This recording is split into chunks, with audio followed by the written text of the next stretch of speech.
దేవునికి మహిమ కలుగును గాక. మీ అందరికీ ప్రభు పేరిట వందనాలు, శుభాలు. నేటి దేవుని వాక్య ధ్యానాంశము, ఈరోజు దేవుడు మనతో మాట్లాడుతున్న మాట: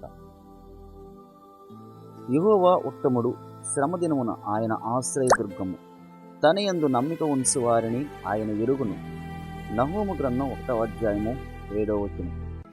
దేవుడు నిన్న నేడు ఏకరీతిగా ఉన్న దేవుడు, సర్వాధికారి, సర్వ సృష్టికర్త, జీవం కలిగిన దేవుడు. అలాగే ఆయన ఉత్తముడు, పాపం లేనివాడు. ఈ లోకంలో అనేక మంది వరకున్న శ్రమలు, కష్టాలు, నిందలు, అవమానాలను బట్టి విసిగి వేసారి ఈ లోకంలో శ్రమలు ఎదుర్కోలేక అనేక మందిని ఆశ్రయిస్తూ మోసపోతూ ఉంటారు.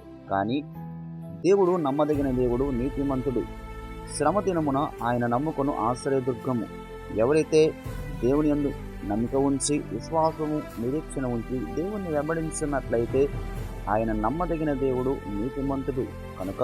అలాగే హృదయ అంతరంగములు ఎరిగిన దేవుడు కనుక మనందరి హృదయంలో బాధలు, శ్రమలు, నిందలు, అవమానాలు ఆయన ముందే ఎరిగి ఉన్నాడు కనుక ఈ లోకంలో ఎవరైతే దేవుని యందు విశ్వాసం ఉంచి వారి శ్రమలలో దేవుణ్ణి ఆశ్రయించినట్లయితే ఆయన ఆపత్కాలంలో నమ్మదగిన ఆశ్రయదుర్గము కనుక.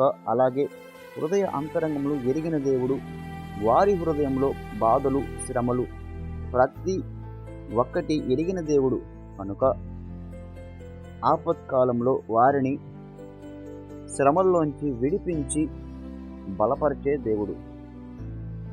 ఆమేన్.